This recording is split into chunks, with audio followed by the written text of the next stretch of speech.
Okay, let's unpack this because the premise is it's pretty much the ultimate digital nightmare scenario. It really is.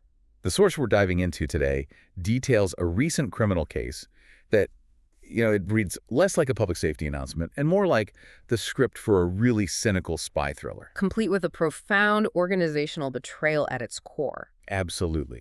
We are talking about what happens when the very people you hire to secure your digital life are secretly using their skills, their knowledge, and their system access to attack you. Yeah. This deep dive is about the ultimate calculated betrayal in cybersecurity. It is, and it's quite simply the ultimate conflict of interest. The source material is so alarming precisely because of that irony, because of the defendant's roles. Right.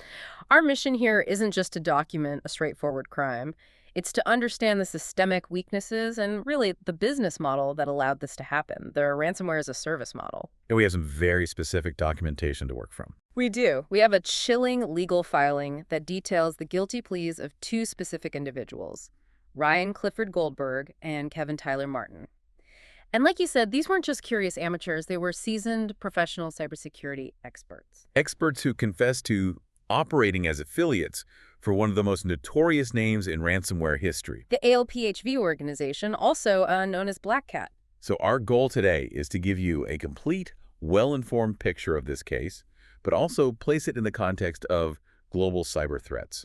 We need to grasp the mechanics of how they transition from protectors to predators. Yes, dissecting the specific knowledge they weaponize. Exactly. And, crucially, placing this individual betrayal in the broader context of this modern, highly professionalized ransomware ecosystem. Because if this can happen at this high a level, it fundamentally changes the threat model every company should be operating under. It has to. This is about a higher level threat, one that utilizes specialized insider knowledge as its primary attack vector. It's not the usual narrative.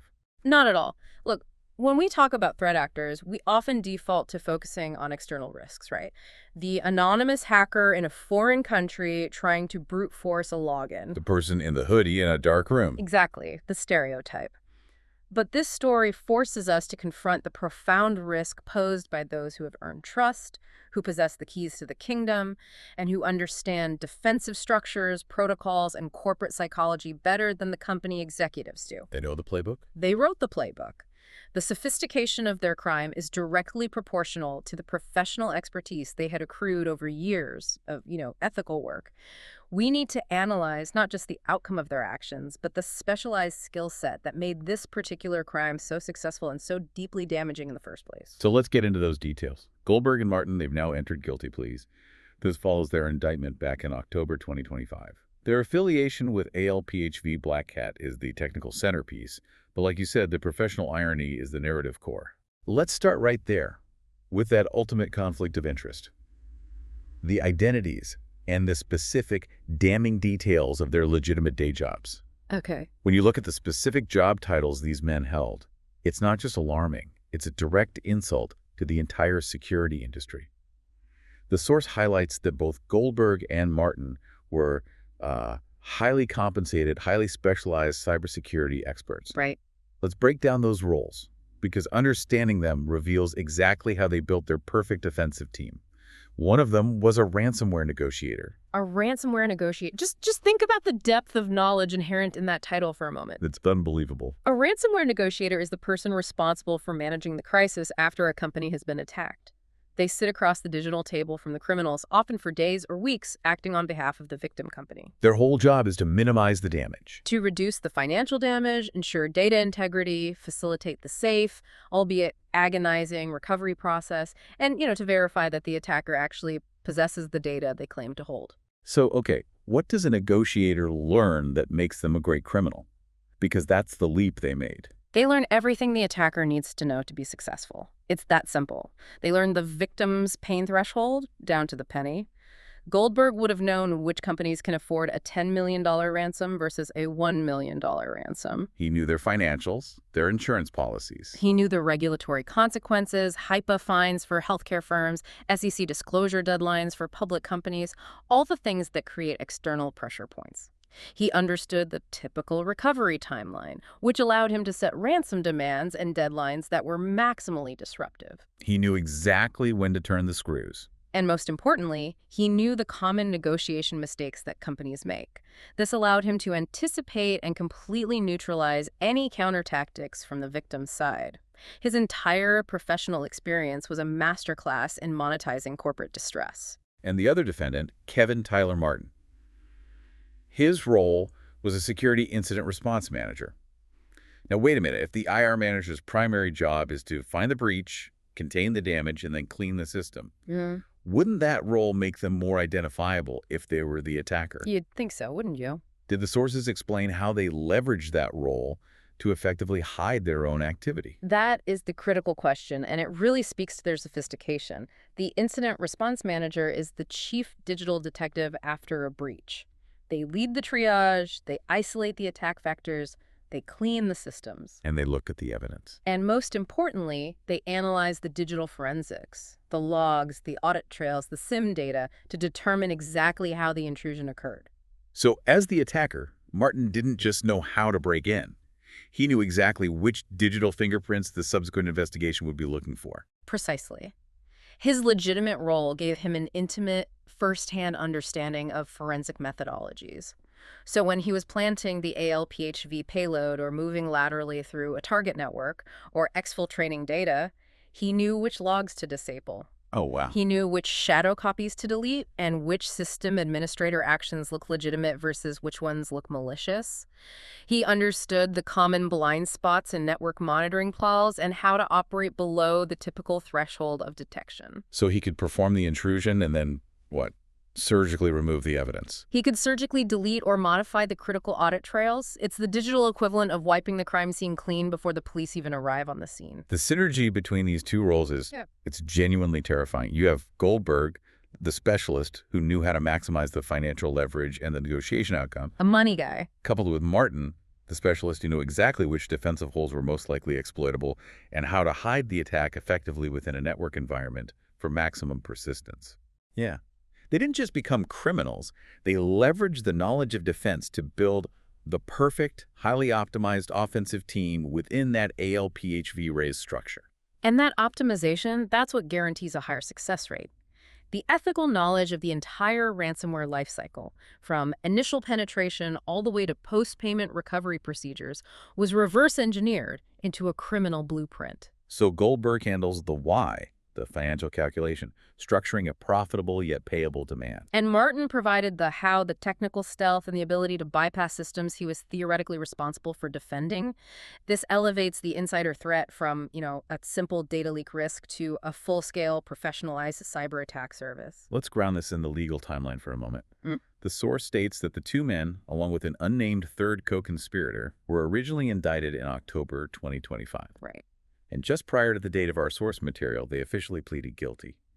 They pleaded guilty to one count of conspiracy to obstruct, delay, or affect commerce, or the movement of any article or commodity in commerce by extortion. That's a mouthful. It's a huge mouthful. Why that specific heavy-hitting charge? What's the significance of that language? That terminology is crucial. It goes right to the heart of federal jurisdiction and the economic impact of ransomware. It elevates the crime far beyond something like simple theft or unauthorized computer access charges that often carry much lighter sentences. So this isn't just about hacking a computer. Not in the eyes of the law. By charging them with obstructing commerce by extortion, the federal government is emphasizing that their actions weren't merely technological breaches, they were deliberate attacks on the foundational economic fabric of the country. Because ransomware always impacts commerce. Always. It shuts down systems, it halts supply chains, and it demands large cross-state wire transfers, or in this case, cryptocurrency payments. This charge recognizes that systemic damage as the core offense. And the Justice Department, specifically Assistant Attorney General A. Tyson Duva, they didn't hold back on the implication of this misuse of expertise.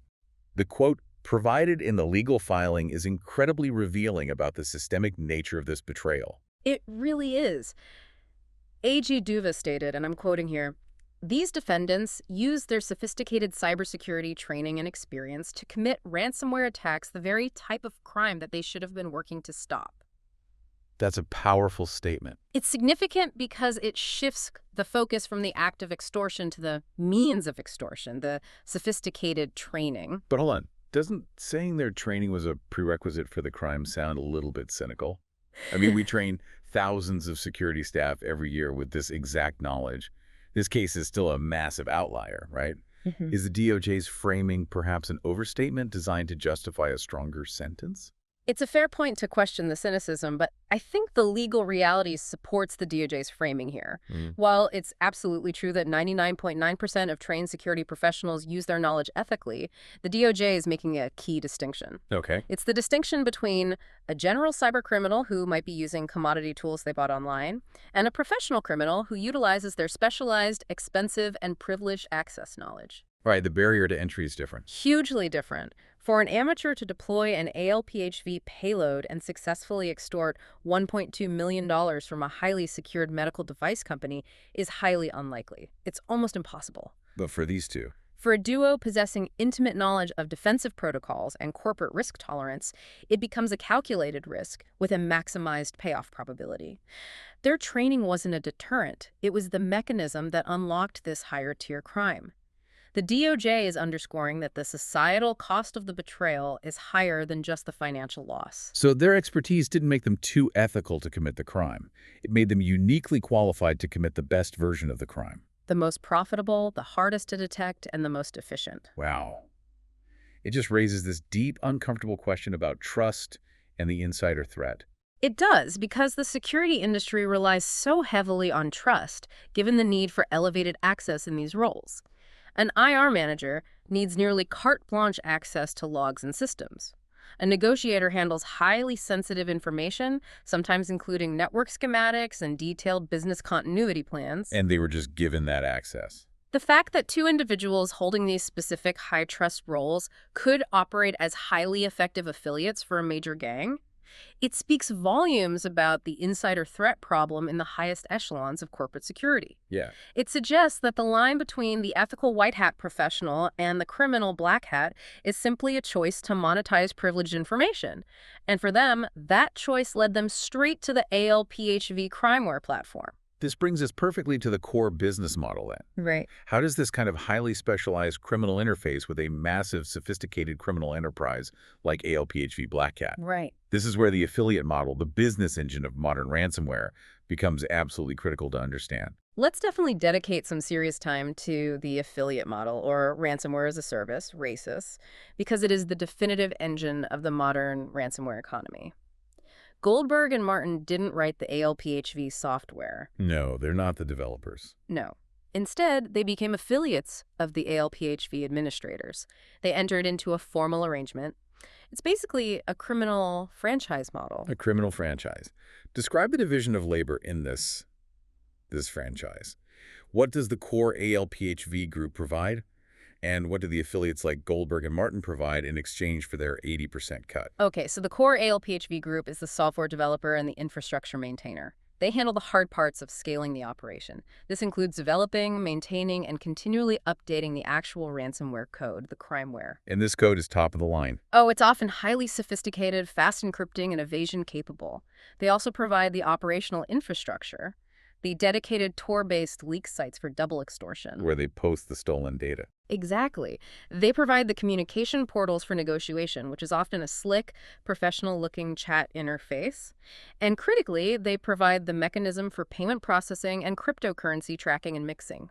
They provide the platform and the brand recognition. So the core gang provides the high-tech tools and the, for lack of a better word, the credibility.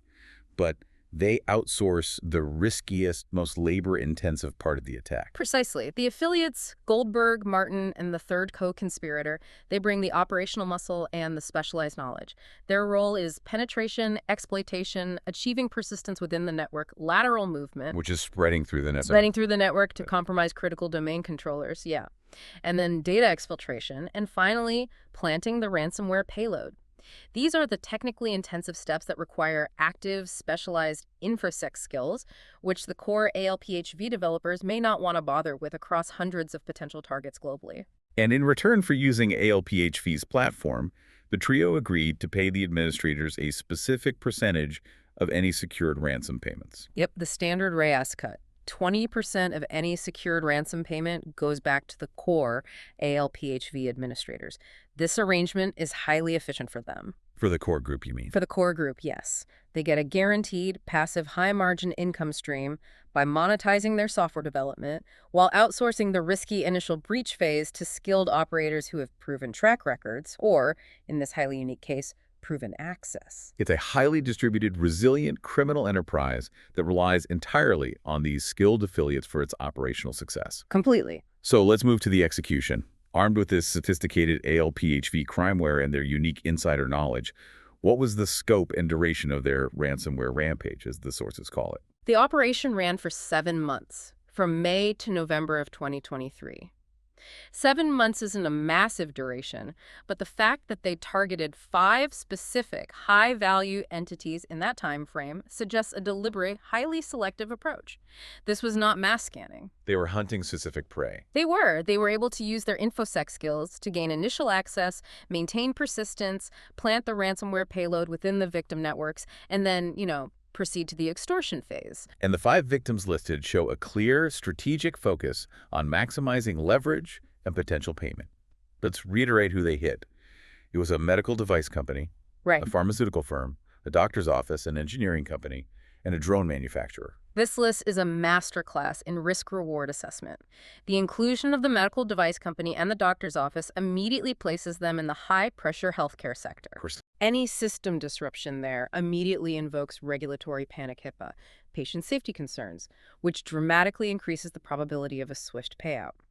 They understood the human cost of downtime makes for a very motivated victim. this shifts the focus from simple operational disruption to intellectual property theft. This is the double extortion angle we know ALPHV specialized in. Absolutely. Targeting a drone manufacturer, for instance, implies they were going after CAD files, proprietary design specifications, or maybe even classified research data. The loss of that IP to a competitor, or worse, a state actor, is worth exponentially more than the cost of system recovery. So they were looking for organizations where the cost of non-payment, whether it's regulatory fines, loss of critical research, or reputational damage from a data leak, was catastrophically high. Exactly, guaranteeing a maximum potential financial leverage. So given those 5 strategically chosen high-value targets, what was the financial outcome of their 7-month spree? Well, this is interesting. Despite hitting 5 different victims across these critical sectors, only one victim ultimately paid up. Only one. Only one. The medical device company. That company paid a ransom amounts, secured around $1.2 million. And it was all paid in Bitcoin. $1.2 million from a single target. And they only monetized 20% of their attempts. That is a staggering return on investment. It is. It just underscores the explosive profitability of this criminal model, even for affiliates who only take 80% of the spoils. The math is inescapable. They successfully breached and extorted one medical device company, securing $1.2 million. The 3 perpetrators then split the remaining 80% after sending that 20% cut back to ALPHV. So that's $240,000 for ALPHV, just for providing the software. A cool $240K for ALPHV. The remaining $960,000 was then split 3 ways, so that's roughly $320,000 per person. For a few months' work. For a few months of focused criminal activity. This is a life-changing amount of illicit income. And furthermore, the source notes that they attempted to launder those proceeds, according to the DOJ. Okay, let's delve into that laundering attempt. They received the Bitcoin, which many people think of as an untraceable currency. But as you mentioned earlier, it's not truly anonymous. Far from it. What does the attempt to launder imply about their subsequent actions and their knowledge of the crypto landscape? It demonstrates their full commitment to the long-term enjoyment of their gains and their understanding of blockchain analytics. While Bitcoin is decentralized, every single transaction is publicly recorded on the ledger. Firms like Chainalysis are experts at identifying tainted funds cryptocurrency coming directly from known ransomware wallets and tagging them. So they couldn't just cash out on a major exchange. No way. For the defendants to successfully convert that $320,000 into usable fiat currency or real estate or other assets, they had to obfuscate the origin of the funds. They had to break the chain. So what specific tactics would professional criminals like Goldberg and Martin have likely employed to try and launder that money? Well, given their level of sophistication, they would have used multi-layered techniques. Simple transfers are too risky. They would likely use something called chain hopping, which is converting the Bitcoin into dozens of smaller batches of different, highly privacy-focused cryptocurrencies like Monero or Zcash, And then back again. and then back into Bitcoin or stablecoins through multiple non-KYC exchanges. Exchanges that don't require you to prove your identity. They might also use mixing services or tumblers, though many of the large centralized ones have been shut down by law enforcement. Are there other methods? A less traceable method is using peer-to-peer marketplaces or even high-risk online gambling sites where large volumes of cryptocurrency flow without stringent regulatory checks. This effectively blends the illicit funds with legitimate-looking transactions. The sheer difficulty and risk associated with tracking and recovering these proceeds is precisely why cryptocurrency remains the currency of choice for the realist model. So the lesson here for you, for listener, is clear. Ransomware isn't just a technical breach. It's a fully developed, distributed criminal business structure. With specialized developers, infrastructure providers, highly skilled affiliates, and specialized money launderers, the affiliate model makes crime scalable, profitable, and exceptionally hard to dismantle because it's so distributed. Which is why we need to pull back now and understand the source of the crimeware itself. They were Black Cat affiliates. Yep. And this connects their individual localized crime to some of the largest, most disruptive, and systemically important cyber events in recent history. It absolutely does. Okay, let's zoom out to the master organization. Goldberg and Martin were highly effective affiliates, but their power derived from being given access to the ALPHV Black Cat operation. For those who track cybercrime, why does ALPHV occupy such a significant and notorious position in the threat landscape? ALPHV is considered a Tier 1 threat for a few key reasons. First, they were one of the first major race groups to be written in the programming language Rust. And why is that significant? It made their ransomware extremely fast, cross-platform capable, so it could hit Windows, Linux, other systems, and it was much harder for security researchers to reverse engineer. But their notoriety truly exploded because of their willingness to hit critical infrastructure and their massive 2024 attack on Change Healthcare. Right. This wasn't just a financial attack, it was an infrastructural event. The Change Healthcare attack was globally significant because it was one of those rare cyber events that spilled out of the digital realm and directly impacted the daily lives and even the physical health of millions of people. It did. Let's explain the real-world impact in detail because it emphasizes the non-digital human consequences of ALPHV's actions. This is crucial for understanding the stakes. Change Healthcare is a key element of the U.S. health system's financial backbone. They function as a major electronic health record and claims clearinghouse. You can think of them as the centralized interchange for billions of dollars of medical transactions. The plumbing of the system. The essential plumbing. So when ALPHV successfully launched its attack, the resulting disruption wasn't limited to Change Healthcare's servers. It cascaded across the entire American pharmacy network. And how does an attack on a financial clearinghouse stop someone from getting their medication at CVS or Walgreens? It creates a massive logistical choke point. When a customer presents a prescription at a pharmacy, the pharmacy has to verify their coverage, determine the copay, and process the payment with the customer's insurance company. And Change Healthcare was the middleman for that. They facilitated the vast majority of these electronic claims communications. So when ALPHV shut down their systems, that essential communication channel, that digital highway, was severed. Pharmacies could not instantly contact customers' insurance companies to process payments, verify coverage, or determine authorization for prescriptions. So without being able to process that claim electronically, the pharmacy is put in a terrible bind. A terrible bind. They either have to dispense the medication on blind faith, risking non-reimbursement for hundreds or thousands of dollars on expensive drugs, or they have to delay vital prescriptions, directly impacting patient care. Which is what happened. Exactly. Major pharmacy chains had to revert to entirely manual processes, paper claims, and phone calls, which dramatically slows down the dispensing process, leading to massive backlogs. People who needed routine or even life-saving medications were delayed or denied access because the digital connection between the pharmacy and the payer was broken. It was a public health crisis. It was indisputably a public health crisis affecting millions of patients. It showed that ALPHV was willing to cross a critical line, elevating them from a typical cybercrime gang to a systemic geopolitical threat that required government intervention. Okay, so let's shift to the operational history of ALPHV in the immediate wake of that massive attack. Did they just disappear immediately after the Change Healthcare incident, or was it a more gradual process? The timeline reveals a very cynical professionalism. A few weeks after the Change Healthcare incident, a period where they were under extreme international scrutiny, blockchain detectives observed a huge influx of funds. How much are we talking about? A staggering $22 million worth of cryptocurrency reaching the ransomware gang's known addresses. This strongly suggests a massive payout related to Change Healthcare, or at least a flurry of large payments secured around that same time. So they secured a massive financial windfall, and then what immediate action did law enforcement take? A couple of days after that massive transfer, the FBI took decisive action and locked down ALPHV's website. And here's a highly significant detail that speaks to their persistence. This was the second time the FBI had successfully taken down or locked ALPHV's infrastructure. The second time. The second time.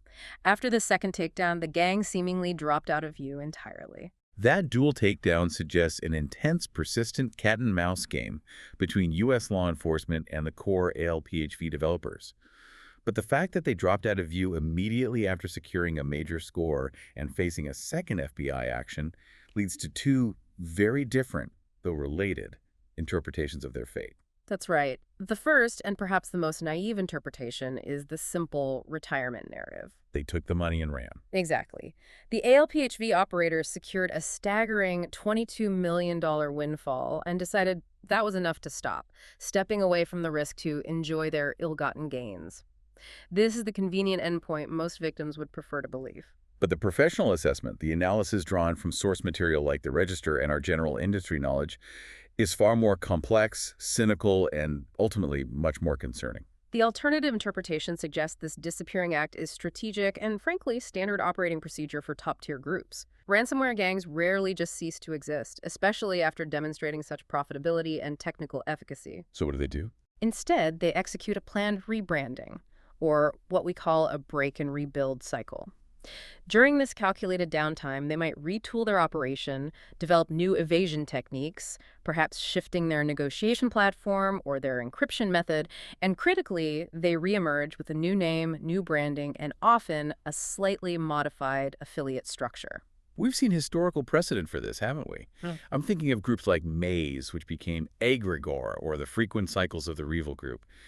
The goal isn't to shut down the operation. Not at all. It's to shake off the heat and the attribution associated with the old, toxic brand. Exactly. The second FBI takedown essentially made the ALPHV brand radioactive. If they continued operating under that name, every new attack would immediately receive disproportionate law enforcement attention and potential sanctions. By rebranding, becoming Scratch or Phantom or whatever they choose, they buy themselves critical time to operate under the radar again. Forcing defenders and law enforcement to restart the whole attribution process from scratch. Right. This cyclical pattern is the professional nature of high-level cybercrime. It suggests that shutting down a website doesn't dismantle the core operation or the skilled people who ran it, and that includes their pool of proven affiliates like Goldberg and Martin. And this context is vital because it means that even if the core group is laying low, the knowledge, the methodology, and most importantly, the established affiliate network, the people with the specialized training still exist. They're still out there. And they're just waiting for the next platform to jump to. The potential for operational continuity is immense. If ALPHV retires, those affiliates, like our defendants, still possess the skill set, the list of target research they already compiled, and the proven methodology for penetration and extortion. They could easily jump to another burgeoning ransomware as a service platform, perhaps a new one that just launched, or even try to launch their own smaller, bespoke operation leveraging their expertise. The knowledge itself is the real threat multiplier. It is, and that threat continues to exist regardless of the ALPHV website status. So let's pivot now to the final section. What are the consequences for Goldberg and Martin, and what is the overarching professional lesson this chilling case offers us about vetting and trust? Okay. The operational part of their crime ended when they were indicted, but the legal reckoning is far from over. Let's reiterate the legal outcome they now face after pleading guilty to that conspiracy to obstruct commerce charge. Ryan Clifford Goldberg and Kevin Tyler Martin are scheduled for sentencing in a federal district court in March. And the severity of that charge is extreme. Under federal law, the court has the option to jail them for up to 20 years apiece. 20 years. 20 years in federal prison for misusing their keyboards and their highly specialized knowledge. That is a substantial sentence. It is. And it reflects not just the $1.2 million in direct financial loss, but the systemic risk and economic damage caused by modern cybercrime, especially when it's tied to critical infrastructure targets like healthcare. It absolutely sends a strong message that the U.S. government views these sophisticated cyber extortion schemes as equivalent to traditional high-level financial crime. And furthermore, the fact that they use their legitimate, high-trust professional skills to facilitate the attack will likely be an aggravating factor in sentencing. Because they knew better. They weaponized the highest levels of security training skills meant solely to defend and facilitate recovery, to maximize the harm against the victims. The role of the negotiator, Goldberg, is just such a profound example of that ethical lapse. I mean, negotiators are privy to the highest level of corporate stress and crisis communication. They see the panic, the pressure, the human element of the victim's crisis up close. They're on the front lines of the emotional fallout. Exactly. To turn around and deliberately inflict that exact psychological and financial pressure on other companies, utilizing the exact insights gained from helping previous victims. It's a betrayal that runs so much deeper than the simple theft of money. It perfectly illustrates what we sometimes call the knowledge trap. The knowledge trap. Explain that. Specialized knowledge in security is inherently a double-edged sword. It takes years of experience, advanced training, and expensive certifications to understand the nuances of zero-day exploits, corporate risk management models, and complex cryptographic deployment. That knowledge is intended to fortify defenses and act as the organization's intellectual firewall. But when it's turned... Once that knowledge is weaponized, however, it becomes the single most potent element in the criminal arsenal. These individuals maximize the harm because they understood exactly where the weaknesses were, how the defenses would operate, and how the internal corporate dynamics would pressure the victim to pay that hefty $1.2 million ransom. This raises profound, really uncomfortable questions for every organization that relies heavily on sensitive technology roles. I'm thinking of incident response, forensic specialists, threat hunters. Absolutely. How do you vet for this level of potential, highly informed betrayal? Insider threat management takes on a whole new dimension when the insider threat is not just a disgruntled employee stealing office supplies, but an expert with access to the entire network's architecture and defensive measures. This case is a flashing red light for insider threat mitigation. Vetting needs to move far beyond simple background checks, which only screen for past behavior. Organizations must focus intensely on applying modern security architectures internally, specifically the principle of zero trust. Okay, explain how zero trust applies to internal security staff like IR managers and negotiators. Isn't zero trust usually about keeping outsiders out? Not anymore, not in the modern context. Zero trust means fundamentally never trust, always verify. You assume breach at all times, even internally. So you don't even trust your own security team? You trust their role, but you verify their actions. Applied to your security team, it means access controls must be granular and strictly based on the principle of least privilege. An IR manager needs elevated access during an incident, but their default state should be limited. So they shouldn't have the keys to the kingdom all the time. Their access should be constantly monitored, justified, and audited. They should not have persistent, unchallenged access to all root systems simply because of their title. Any deviation from established behavioral patterns like accessing specific financial documents or attempting to view data from victim targets before the ransomware was deployed should trigger immediate and automated flags. So, if the most trusted individuals are the ones turning affiliate, the industry must fundamentally reevaluate how it grants, monitors, and audits access, even for its top talent. Yes. The cost of this betrayal extends far beyond the $1.2 million paid by that medical device company. It erodes the public and private sector trust in the very people designated as protectors. And it necessitates a complete overhaul of internal security assumptions. That overhaul needs to include deeper psychological and financial monitoring for high-trust roles. Companies are now looking at financial stability checks and continuous behavioral assessments to try and detect the signs of a professional who is considering monetizing their access. It's a hard truth. The industry needs to accept that the skills required to defend a system are the exact skills required to execute the most effective offense. Okay, let's summarize the critical data points that should stick with you, the listener, from this deep dive. If you're going to remember anything about this case, what are the most salient facts that illustrate the sophistication of this threat? First and foremost, the professional roles. This was a ransomware negotiator and a security incident response manager. This defines the contemporary high-level insider threat leveraging privileged expertise. Second, the profitability. $1.2 million was successfully extorted from just one of their 5 high-value targets. Which demonstrates the immediate massive payoff potential of the RAS affiliate model for skilled operators. Third, the connection to systemic threat. These professional criminals were not acting in a vacuum. They were highly effective affiliates of ALPHV Black Hat. The same group responsible for the crippling 2024 attack on Change Healthcare, which physically disrupted U.S. pharmacy systems and demonstrated the profound, real-world consequences of their cyber actions. This shows the direct link between highly skilled insiders and massive systemic threats. And finally, the consequence.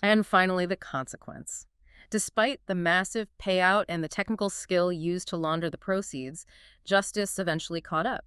They pleaded guilty to conspiracy to obstruct commerce by extortion and face up to 20 years in federal prison apiece. It's a necessary and stark reminder that while the payoff is high, the legal risk is equally monumental. This case is a textbook study of the professionalization, distribution, and ultimate legal consequences of high-level cybercrime enabled by insider knowledge. Okay. So, synthesizing everything we've discussed, the affiliate model, the weaponized expertise, and the systemic damage caused by ALPHV, the core takeaway is clear.